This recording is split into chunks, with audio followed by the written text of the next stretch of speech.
So hello and welcome to my channel basic knowledge. आपका इस video में स्वागत है।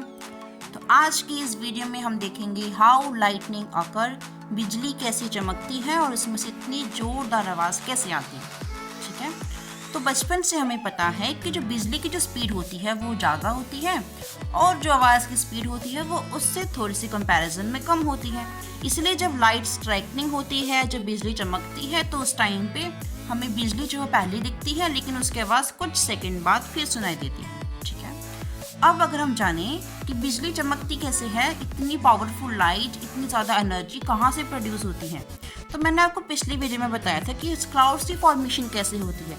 तो उसमें मैंने बताया था कि जो वेपर इवेपोरेट होती हैं तो उसके बाद वो राइज अप करते हैं और वो जैसे जैसे वो राइज अप करते हैं तो टेम्परेचर में डिक्रीज आता है और वेपर के फॉर्म में बनते हैं। तो जो वेपर है वो कुछ गैसेस, कुछ डस्ट पार्टिकल की हेल्प से अपने आप को क्लाउड का फॉर्म देने लगते हैं।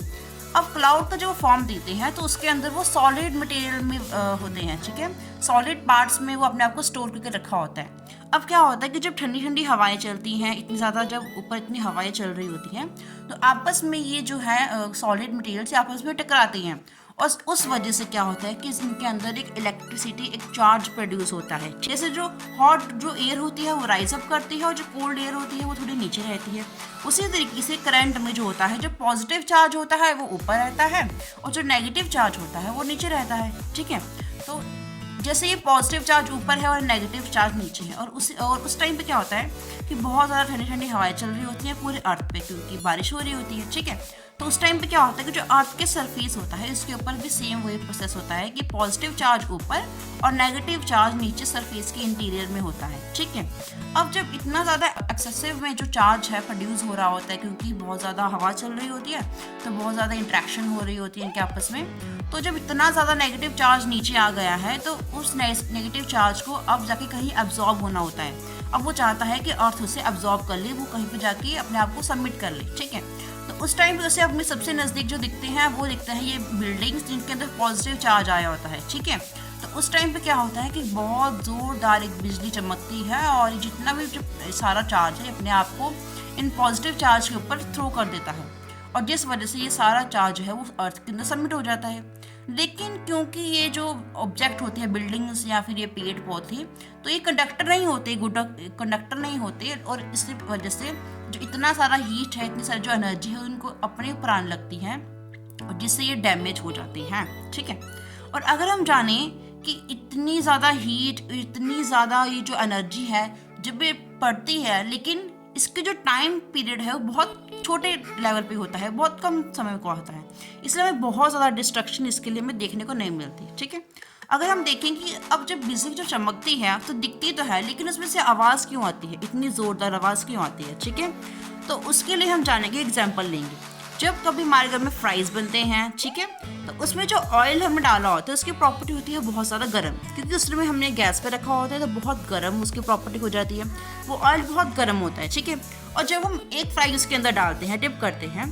तब उसमें से कितनी ज़्यादा आवाज़ आती है। क्यों? क्योंकि उस टाइम पे एक उसकी ऑपोजिट प्रॉपर्टी का कोई ऑब्जेक्ट उसके अंदर एंटर किया होता है और उस फ्राइज़ की प्रॉपर्टी क्या होती है, उस टाइम पे वो काफ़ी नमी से भरी होती है, उसके अंदर वाटर कंटेंट होता है और वो काफ़ी कूल होती है। लेकिन उसके अपोजिट जो हमारा ऑयल है वो बहुत ज़्यादा गर्म होता है और उस वजह से जब उसके अंदर वो एंटर होता है तो बहुत ज़्यादा आवाज़ आती है। उसी प्रकार हमारे एटमॉस्फेयर में भी होता है। हमारा एटमॉस्फेयर क्योंकि ठंडी ठंडी हवाएं चल रही होती हैं, बारिश हो रही होती है, तो बहुत कूल एटमॉस्फेयर हमारा हो जाता है। लेकिन जब अचानक से इतनी ज़्यादा पावरफुल एनर्जी हमारे अर्थ सरफेस पे आती है, एक किसी लैंड पे, किसी भी ऑब्जेक्ट पे गिरती है, तो उस वजह से क्या होता है कि जो प्रॉपर्टी है वो चेंज हो जाती है, एक अलग जो प्रॉपर्टी है वो एंटर करती है हमारे एटमॉस्फेयर में और जिस वजह से जो है वो बैलेंस एक बिगड़ जाता है और बहुत ज़ोर की हमें आवाज़ सुनाई देती है और जिससे हम बहुत डर भी जाते हैं। ठीक है ना, तो ये बात होती है कि किस वजह से इतनी ज़्यादा आवाज़ आती है। ठीक है, लेकिन क्या आपको पता है कि हर एक लाइटनिंग से आवाज़ नहीं आती। कुछ जो लाइटनिंग होती है उसमें आवाज़ आती है लेकिन कुछ लाइटनिंग में आवाज़ नहीं आती। और हमें क्या क्या प्रिकॉशंस भी लेने चाहिए जब लाइटनिंग आती है, कि हमें कार में बैठना चाहिए, हमें घर में रहना चाहिए, हमें क्या ग्राउंड में होना चाहिए। तो ये सब जानने के लिए आपको मेरी नेक्स्ट वीडियो देखनी पड़ेगी, क्योंकि मैं नेक्स्ट वीडियो में आपको ये सब बताने वाली हूँ। अगर आपको मेरी ये वीडियो अच्छी लगी हो तो please subscribe to my channel, like this video, share this video and comment down कीजिए आपको और किस किस टॉपिक में वीडियो चाहिए। मैं जल्द से जल्द कोशिश करूँगी इस पर वीडियो बनाने की। Thank you so much.